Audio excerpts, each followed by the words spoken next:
This is Marketing Uncomplicated. Hi, everybody, or should I say hola? I have Omar, a first-generation Puerto Rican and a Guatemalan gay entrepreneur with marketing and growth experience from working at a world headquarters of top companies like Nike, Levi's, him and hers, and the list goes on, guys. He's an inspiration to a lot of folks, and I'm going to love this conversation, and I'm sure you will too. Today, he's the founder of Kinnect, and we're going to dive into what that is and how he got to where he is today. A platform dedicated to improving relationships and reducing loneliness by harnessing the power of memories. Oof, this is a deep one. Whatever, through our Kinnect app or Kinnect book, we're helping families connect more deeply and meaningfully in an authentic, personal, and private way. At Kinnect, they believe that celebrating and capturing life's moments can create stronger, more connected relationships that last today and into the future. Welcome to the podcast, Omar. It's so good to have you here. Hey, y'all, and thank you for having me. Excited to be chatting with you. So let's dive in. I'd love to just take a step back, obviously, because I think, with the experience that you've had at these big enterprise companies, I'm sure has played a role into, how you're developing Kinnect in terms of like the back end, and how you're working through, pushing the message forward. So let's talk a little bit about, some of the experiences that you generated from working in enterprise into the startup world, because I love bringing in that kind of process and that setup. And a lot of people don't necessarily think that enterprise is really a gateway into entrepreneurship. Yeah, it's a phenomenal question. I actually get that a lot. It's like, how is it going from all these resources, these teammates, these like big projects and stakeholders, to then being the one person navigating it? I actually believe that that experience that I've had in those spaces has created this opportunity for me to understand what I call the matrix system, what we've all heard in corporate America.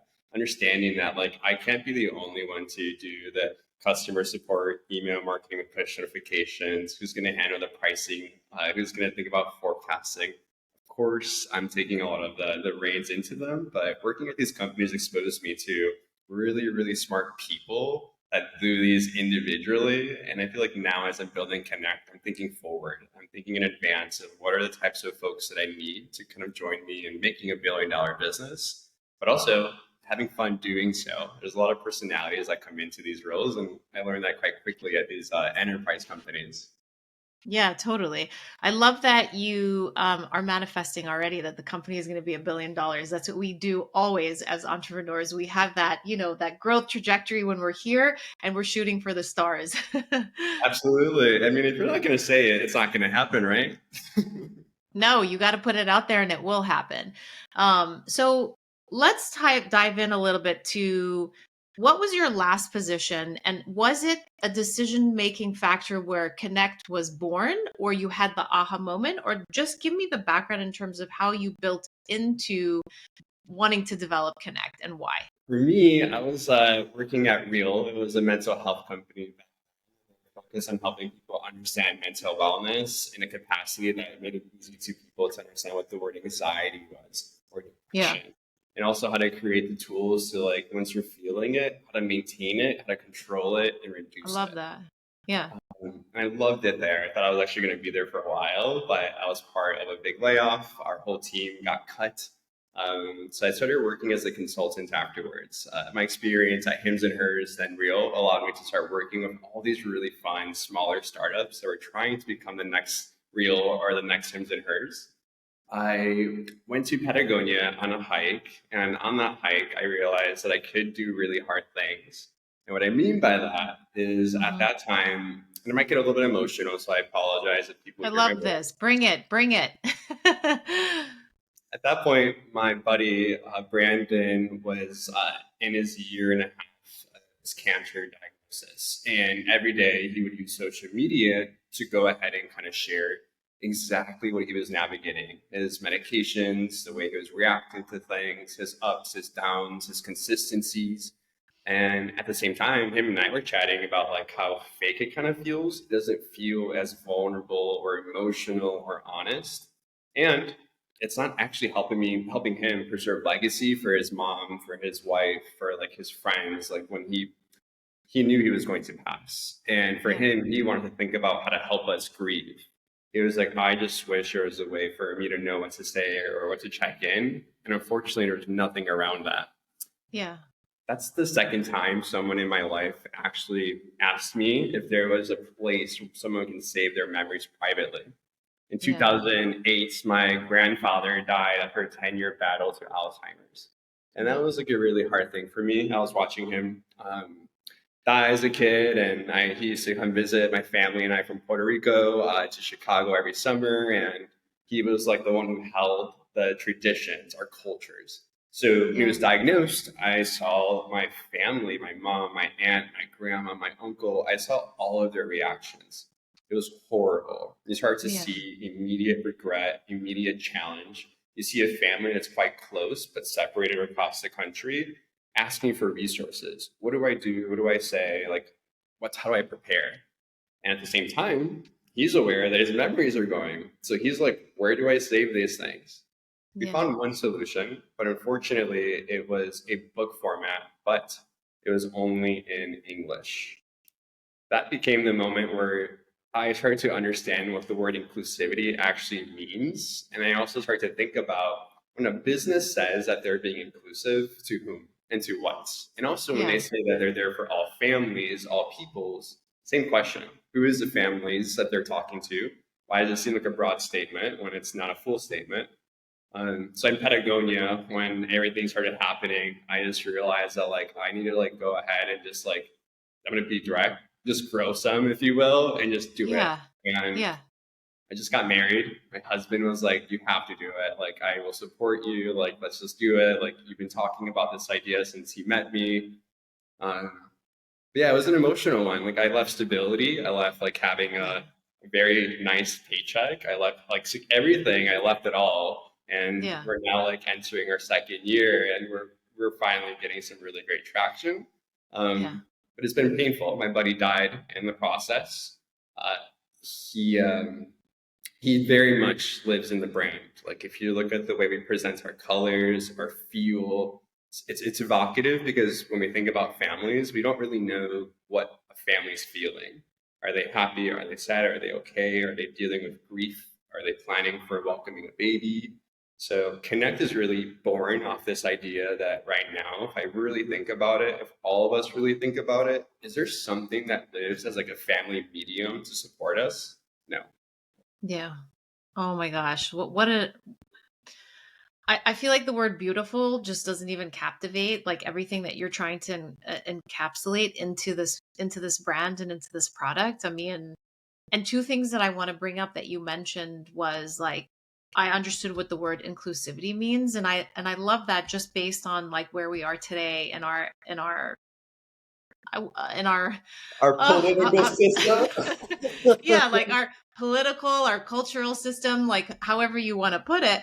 But it's not just about what they want to think of inclusivity in terms of hiring and bringing in people in through the doors and so on, but it's like how as immigrants into this country, and my father was an immigrant into this country even though I didn't grow up here, but I'm here, and I'm an American citizen and I didn't grow up here, but it's how do we feel included? And it's like to think about how many Hispanic Americans live in this country, and there isn't that sort of set up, and that inclusivity in that sense is wild to me. And I love that you say that there was a book and it was predominantly in English, and yes, like English is the language that is used across the world, but it's like there are almost, we could say, two languages in this country, right? And it's Spanish and it's English.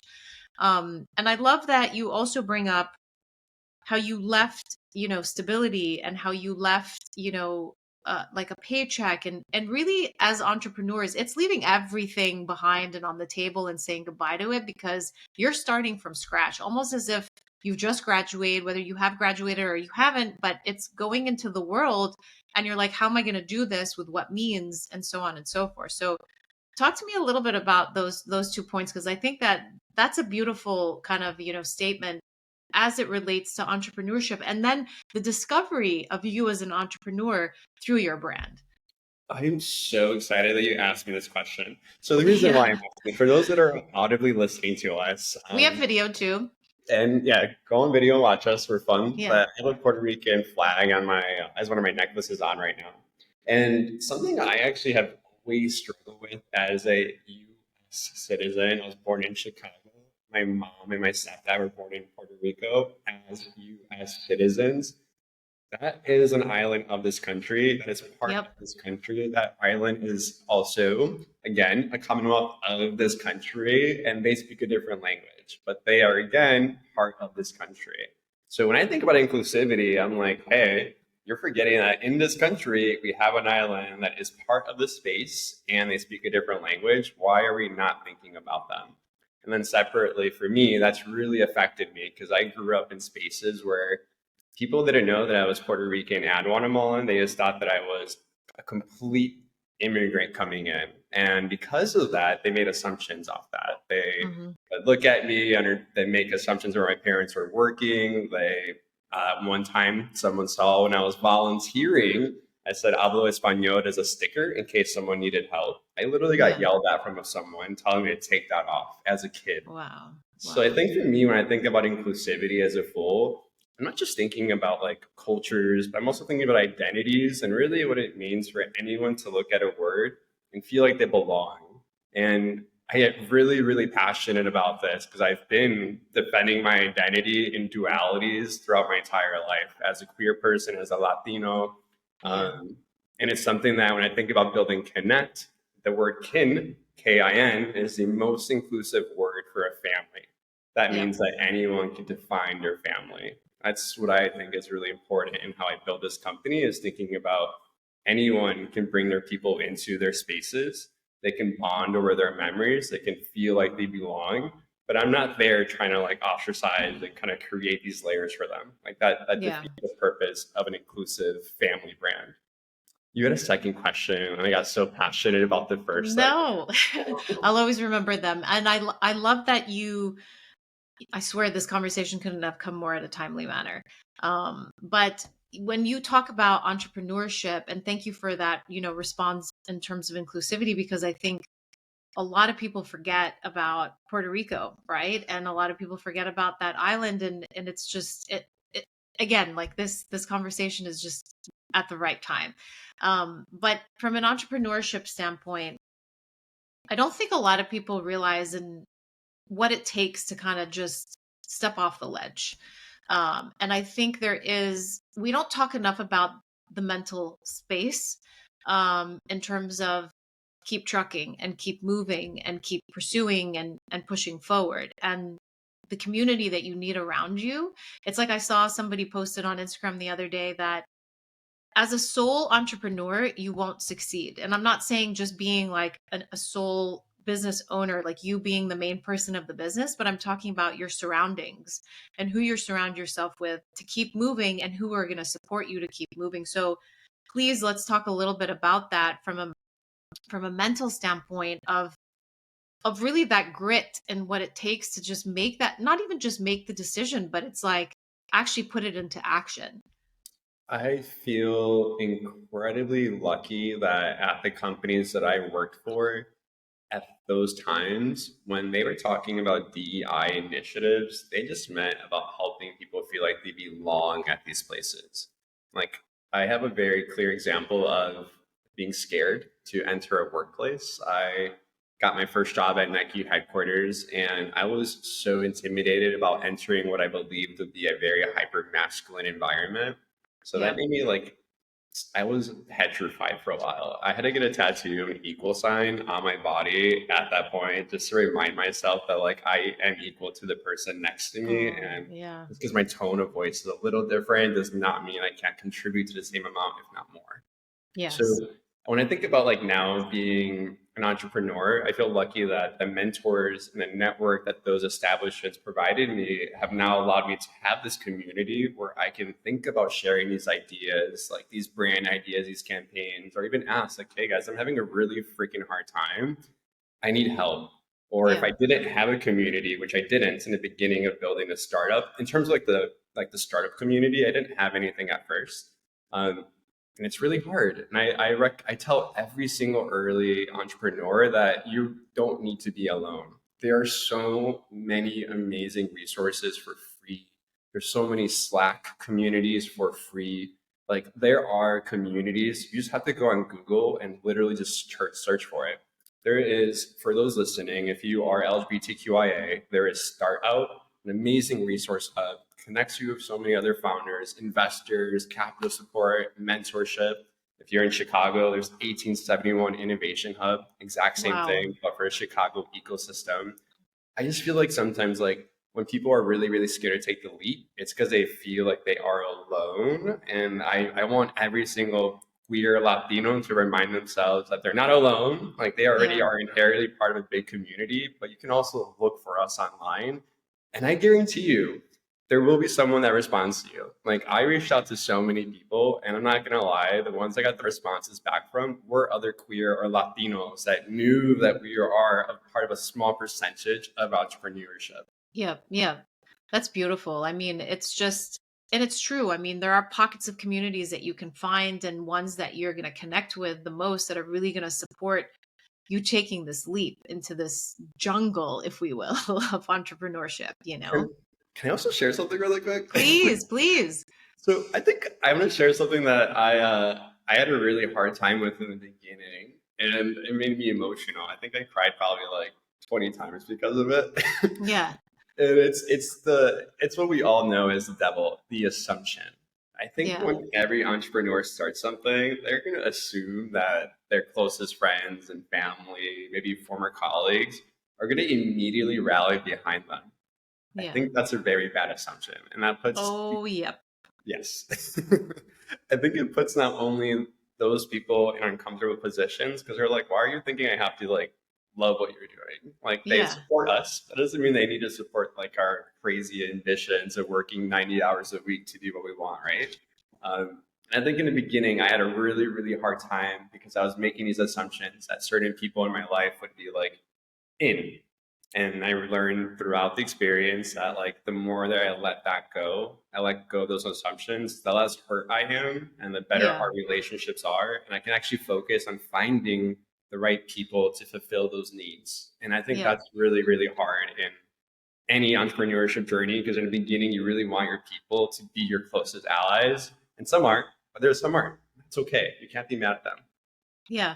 No, I love that you say that because I think it's we don't talk about it enough. And I think as entrepreneurs, we unless you're a serial entrepreneur that has done this multiple times, then you understand. But if this is your first time dipping into the waters, you don't necessarily know how everyone around you is going to react, right? And it's true, right? I mean, it's the assumptions and the expectations, and I think as people we have that anyways when it comes to relationships, and they don't know what to expect from you as you're stepping into this new persona of yourself and who you're becoming. And it's a learning relationship. I mean, relationships in general are hard to navigate, but it's that uncovering and discovering as you go through the process. And you're right. I think letting go of expectations and assumptions of what people are going to do and not do is going to make things so much better. Or it's like how, if you're familiar with like Mel Robbins' book, where she talks about,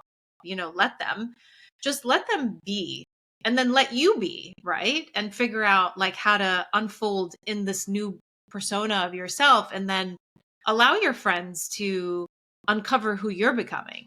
I love that. I was just thinking, like, also something that's been really fun now that I'm at this stage where I have a product, I am fundraising, we're seeing traction. I think now in my head too is like anyone that I wanted to rally behind me originally, I'm gonna get them to rally behind me because I'm gonna impress them. And I think Yeah. that's like a really fun thing for entrepreneurs too, is like once you let go, yes, if you really want these people to be like supporting you, you just got to impress them. And that's just part of the journey. You got to impress your consumers, you got to impress your investors, to improve yourself. So, like, Yes. again, letting go and then focusing on just impressing is just going to be this really beautiful formula of showing that you can do it and doing it Yes. well. Yes, I love that. And that's a really great segue into fundraising because again, I think it's not talked about a lot, and it's not talked about how difficult it's becoming and how competitive it's becoming. And then I want to hear about the different, because there are, like, if you're a female startup, or a female owned startup, you could look for female investors. I mean, there are pockets of, culturally connected like VC funds that can support you. But, I want to hear what your experience was in raising capital, because we've had a little bit of a conversation about that prior to getting onto the podcast. But I think it's interesting. And I think your story from that standpoint will shed a light on, who you tap into versus who you don't. Yeah, great question. I think the first thing that I learned wrong is when people are looking for fundraising, I think they assume they have to go the venture capital route. And Yes. that's not the only option. So like rule one, that now when I had an interview yesterday with someone that wants to be an entrepreneur, and I asked them like, which funding do you want to go? And they didn't know. That's the first thing like I wish I knew early on was like, what are all my resources of potential capital? And Yes. what's the route that I want to go into? Because venture is not an easy one. And if you want to go venture, you have to get ready to understand you're playing a card game. And what I mean by that is they're looking for something, and you need to make sure that you're giving them the exact same details in the way they read data, introductions to your brand, how you present yourself, etc. I I had a really hard time in the beginning because I assumed too much of what I believe are the problems that consumers are having. So I was really focusing on like my personal experiences and then having a lot of interviews, but then I realized I wasn't asking the right questions. So I was lucky enough to find that Techstars, they have a ton of free resources. Like y'all, they have literally like 20 sections. Each section has like 10 videos in it of like understanding who your customer is, your business proposition, your lean canvas model, all free. And I didn't get that information until like 4 months after I started. That's the first thing I send to someone nowadays is like, here's this like free resource. That's everything you should watch and think about. I Yeah. started to work on those elements and I networked a lot. I networked like crazy. I was every day pinging an investor, pinging someone I didn't know that was in the space of memory care or relationship building, loss of life, aging, death tech. I was putting myself out there like no other. And that Yeah. allowed me to start developing really great relationships with people who ended up believing in me and still do today. They check in on me, they ask me if I'm okay, if the business is going well, how can they help? But I was able to create my story, understanding the right problem, think about the system that venture works, and was able to get two venture investments pre-product, which is very, very hard to do. And I feel so proud of myself, my husband, and my community that rallied and supported me. Get really emotional now thinking about that. Yeah. Um, but I'm going to be honest with you. And I think I believe that one of the reasons that um, I was able to get the first investment was I was talking to this investor for like 6 months, like every week. Every week we had 30-minute sessions. Within that period, I had my first power struggle. I had someone who was Mm. really, really excited about helping with Kinnect, maybe even investing in Kinnect, but they made it clear that they would only help if there was a sexual favor exchanged.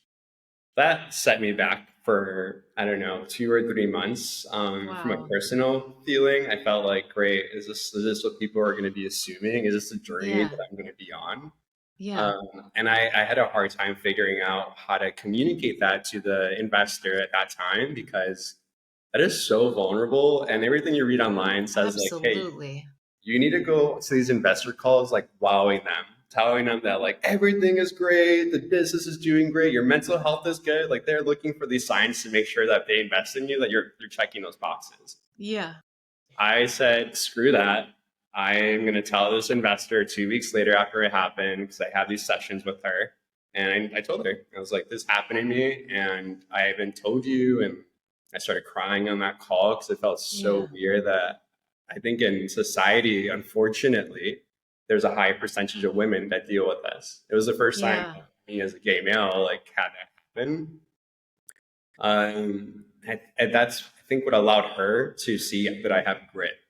Yeah. It showed her, this investor, that for 2 weeks I was like struggling and fighting through it, and I was still showing up to our meetings. I was still pushing the company along. I was still pushing along insights. And then when I told her, she was like, you just proved it. Like you have it. Like that is a horrible experience. I wish it didn't happen to you, etc. All the Yeah. things that, we should hear.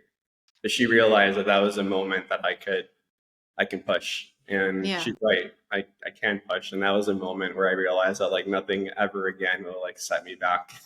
That was painful. Oh my gosh.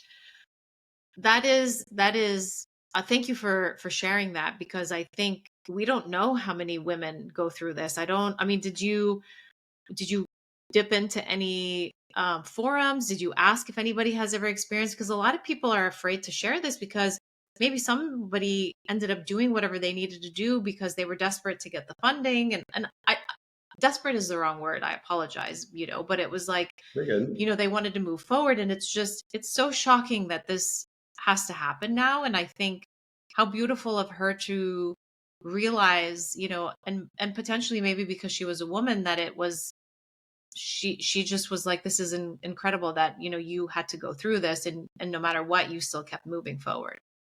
Yeah, I feel lucky that I was able to text former executives that are females and ask them to like give me advice. And it's funny, I didn't ask any males. And now that you asked that question, I'm like, wait, like, I didn't. I only asked females, and it was funny, not funny, but yeah, Yeah. all of them had a response. They all like were like, yeah, I've seen that happen, or I felt that. Um, and I just, anyone listening, I'm sorry if you've gone through that, and I hope that you push through. I think sometimes when you look at even like not getting political, there's no need for that. But if we even look at the past year and thinking of people who were in the spotlight, and you hear how people talk about how they potentially got to where they are, Yeah. it really does kind of make you think of like people just don't understand the systems that we're in 100%. sometimes. 100%. 100%. And I think if you're clued in, you kind of wonder a little bit, and it's sad that we have to wonder if that's not how somebody got there, but it's because there is these situations that are out there.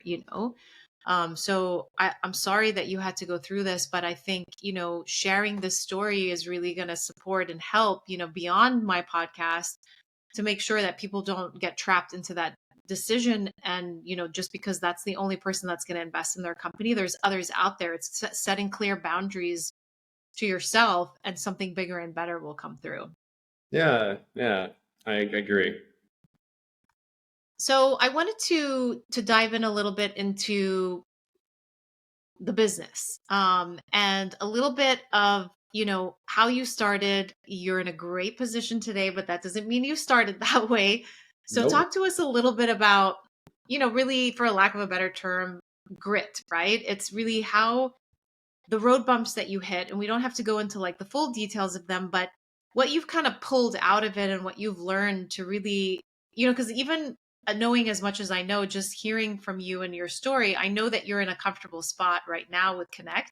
So how did you get there is my main question. And like, sort of like what you see on Instagram, how it started and where it's going.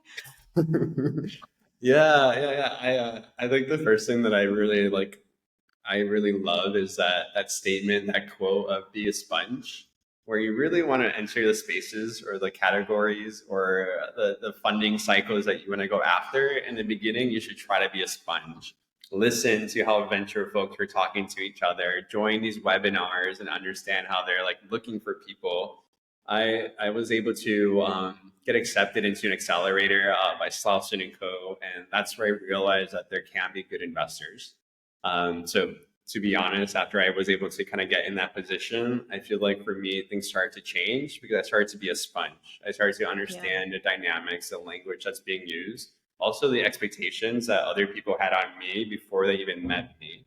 I think there's an interesting battle that I'm still going through. I'm gonna always go through it as entrepreneur. Is like there's this handshake that you give someone over an email, and that handshake can be either given back to you or not, and you have to let that go, even if it's bad. If they just like ignore it or say no, it's okay to have those handshakes, to not have those handshakes. I think for me, like what I've been able to realize is that over time, you're going to find the people who really believe in you. You're going to find the Yeah. communities that love you.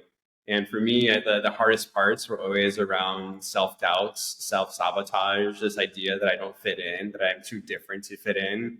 I think the headlines on LinkedIn, the headlines on the internet, that what's happening in a political environment right now does affect people like me, because it makes you feel like shit. Like 5% of all venture funding goes to a shared pot of like queer people, immigrants, women, etc., Yeah. and the other Yeah. 95% goes elsewhere. That's hard. That's really hard to know that, and then to know It's you're hard to going through it. swallow. Yeah, completely. Yeah, so I think for me, I'm in a good spot now. But I call my investors one time Getting there. crying. I called friends crying. Like I think just being emotional is probably gonna let a founder realize that they can push through, because once they like release that energy, they can It's focus go on time. Yeah. no time. Like, okay, Yeah. done with the cry. Let's go. Yeah. Totally. Um, so what experiences, what was the most, I guess, what was the biggest learning lesson out of, when you started to where you are today that kind of is something that is going to stick with you, throughout this journey? Positioning matters. I think I know that from being a marketer. I think all of us who look at like TV commercials, or like you open your email, you look at your subject lines, like positioning really matters. And I think for me, the thing that really stuck out in the beginning to now, and it's always going to stick out, is like just don't make assumptions on what problem you're solving or what you're providing someone else. Like let them guide you to that proposition, that statement. And Love that's that. how you Yeah. can kind of reframe your positioning to really stand out in the marketplace and stand out to yourself, your peers, etc. For me, it's always going to be from now on, and I have been doing it, but now I'm a little bit more adamant. It's like, let me go Yeah. back to asking people. Let me go find the data. Let me like validate these assumptions before like I get anywhere. Yeah. So for me, I think, especially the last 2 weeks, I'm gonna be honest, there was a moment of a positioning change, and things started to get better for me a week later, like Yeah. immediately. Yeah. So I Yeah. think the more that we focus on these customer insights or business insights, it's just going to lead us to having like deeper, stronger positionings that open the doors for us. Yeah. I love that. And I think that, it's what I always like to say. It's, you're doing business, you're in business for your customer or your client or your patient or whatever it is. But if you're not listening to their feedback, Mm, why are you even in business at the end of the yes, day? You yes. need to consistently have your ear to the ground to hear what they like and what they don't like. And I'm not just saying maybe your best customer is going to be the only one you listen to, but what's the collective and then what's the through line? Yeah, I like that a lot. Yeah, Yeah. true. So I have a question because not a lot of entrepreneurs have this leverage that you do in terms of being a marketer and Mm, understanding that landscape. So let's dive a little into that because you're the first entrepreneur that I've had on my podcast that is similar to me in the sense where we've taken a leap of faith, but we've had the understanding of like how to grow it because we have the marketing experience. So how do you think that plays a role for you and puts you at an advantage compared to somebody who doesn't and is just an entrepreneur and crafting their ideas? I want to start by telling any listener or any watcher that if you're a marketer and you think that you cannot be an entrepreneur because you're non-technical, screw that. Do not listen to that voice in your head. Do not listen to an investor that you meet one time that says like, "Oh, you have no CTO." No, I completely will fight that and believe that being a marketer allows us to understand the core thing, what problem we're solving, understanding how to reach our customers, understanding what a go to market plan is. You can build the Mm-hmm. strongest technology out there, but if you don't know how to deliver that product to anyone, how the hell are you going to grow? So Yeah. for me, I think as a marketer, I feel lucky where I'm able to understand like what is a proper full funnel strategy, right? From inception of like an ad or an email all the way through walking them, then making sure a product delights them in some capacity. I think as a marketer, I understand that I can dream big, because if I dream big, I have to then think about the data and the experiences I have to do to get to that big point later on. I think as a marketer, I think we have this special power that we can connect with other brands. I think a lot of folks forget that if you're a marketer, if you're a brand person, that means you understand what another brand might be needing. So if you're positioning a partnership, you can be like, okay, I can understand that their consumer lifecycle marketing plan is going to have a moment in June or July. They're probably going to need a partner for that moment. Can I put myself as that player? I Yeah. think being a marketer is one of the most clever ways to be a strong entrepreneur because you're able to understand the consumer, the business mindset, think about a full calendar and think about where you can fit in. Yep. Uh, and you can also speak human. Yes. Yes. Totally. We can totally speak human. I love that. Because because you're walking a mile in your customer's shoes. And I think a pure entrepreneur with no marketing background forgets about their customer and Hmm. only is remembering why they've they not why they've created it. They're remembering like the excitement of the product, and because it's something that maybe that they've wanted, and they've in a way forgotten a little bit about their customers. They're like go to market, go to market, go to market. Yeah. And I think it's as a marketer, that means you have a network, right? Like now I know Yes. I can reach out to you and be like, hey, quick question. Does this read a little bit too technical or does this speak human, Yes. right? And then I just know that marketers like us love when we like share that stuff in our community because we all know that if you're like in the weeds, your messaging might sound like it's in the weeds and not like someone Yes. else on the street is understanding what you're trying to proposition to them. So I think as Exactly. a marketer, we get this awesome community where again, like now we just met Touch and I bet you that I can ask you for support in something in like a month because I know 100%. it's going to Yeah. be for you, right? Yeah, absolutely. We have to support each other.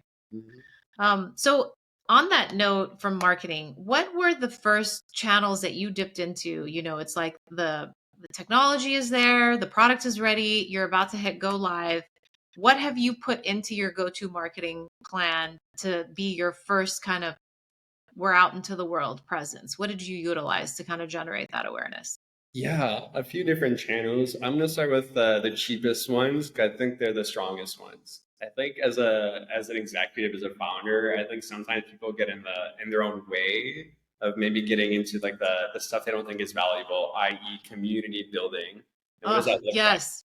Yes. Yes. So going on Reddit, going on Instagram, going on TikTok.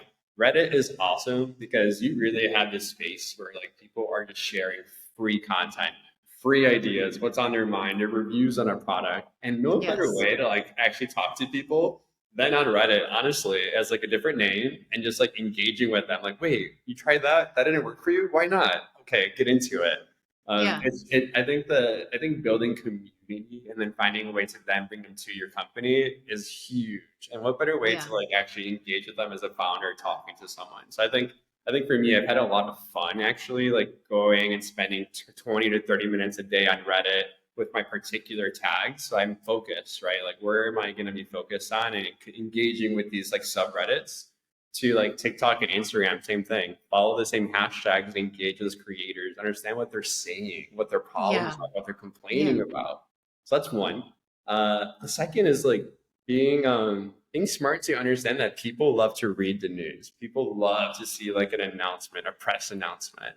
So I was lucky to like have a friend that works in press and comms and partnered with her, and she like helped me get like a story out into TechCrunch, and that allowed me to like again have this like very different broad of consumers that I are not in my network come into the door and immediately start sharing their feedback on a beta product or like, hey, Yeah. this is janky. I would do this instead. I'm like, I agree. Let me do that next. So Yeah. I think just the community section, thinking about like how people are going to find you on the news or on Google is big. And then the third is partnerships. I feel so lucky to be building in the space of like belonging and memory and legacy and been able to tap into other folks who are in the dev tech space or who are into aging space. And we're not competitors, but we're adjacently trying to do the same thing of helping us all plan for what's expected, end of life. Yeah. And how do we Yeah. support each other before that and advance? So I feel like partnerships are just huge. I love that. As a marketer, I do agree that partnerships is huge because it can be just, the back of the door referrals. And I think those type of referrals are like the warmest because they already know you, who they're connecting with. Like it's already, developing it's relationships, right? Through that partnership, which I think is beautiful. Communities are interesting because I think that communities really exploded post COVID.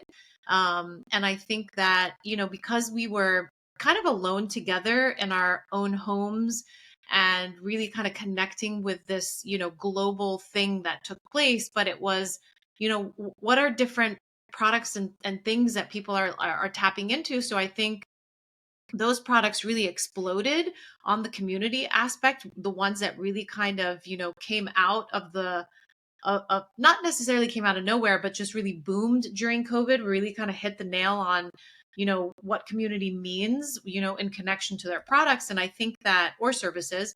And I think that that has become so much more relevant today. And I think also that consumers are looking to connect with a community within a different type of product or service that they're buying. What do you think? Oh, I mean, if we look at what's happening at Target right now, right? If you build a community and then don't pay attention to your community, that's going to create a backlash, right? I think it's important that when you're building a community, you respect their time, you respect Yeah. their input, you're asking them to help you, guide you, inform your decisions. Like I think a community just means you're building this like amazing group of humans that also believe in you and believe in your product.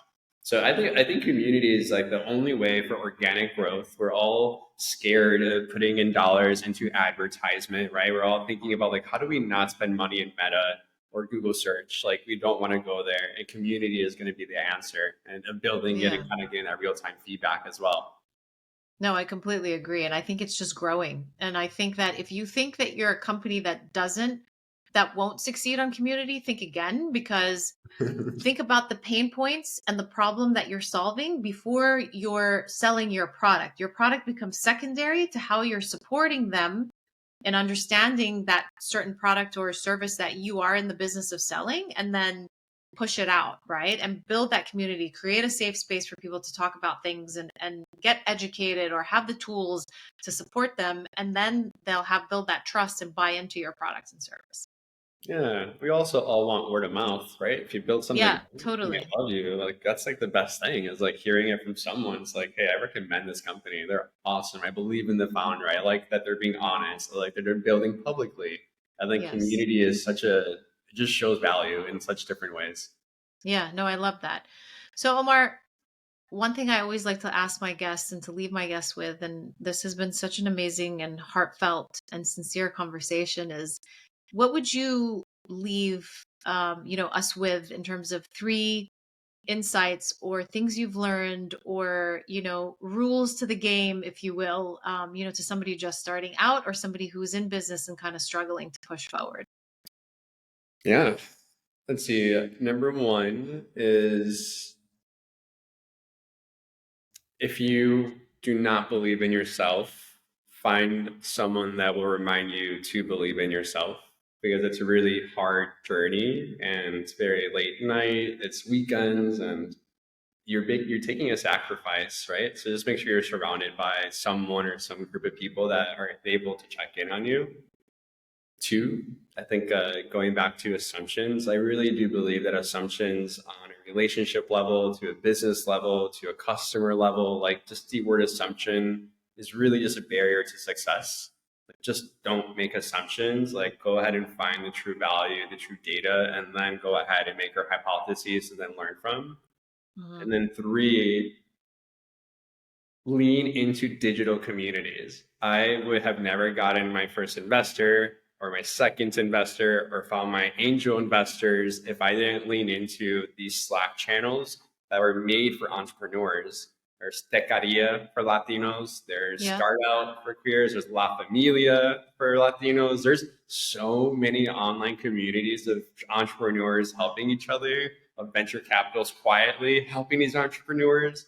And I feel like that is such an untapped resource. Like it's free, and there's so many dynamic people in these Slack communities offering Yes. money, resources, favor paybacks. Like lean into these spaces and don't like. I always tell people like closed mouths don't get fed. I know that's silly, but if you don't ask for Yeah, it's things, true. Yeah. put yourself out there, no one's gonna hear about what you need or what you want to do, right? So like just go Yeah. out there and like start saying hello. I completely agree. I love that concept, closed mouths don't get fed, as it relates to really kind of building your business, because you're so right. It's vulnerability as you start, but once you push and start asking, then the world is your oyster. So I love that. Exactly. Thank you for that, Omar. This has been exceptional and wonderful. And thanks for opening up your heart and, really being raw and transparent with everything that you've gone through and that you're building here, which I think is beautiful. Thank you. Thank you for having me. And to anyone listening, reach out, Omar at Kinnect.club with anything. Happy to be a resource, a friend if you need it. I'm here. Love it. Appreciate it.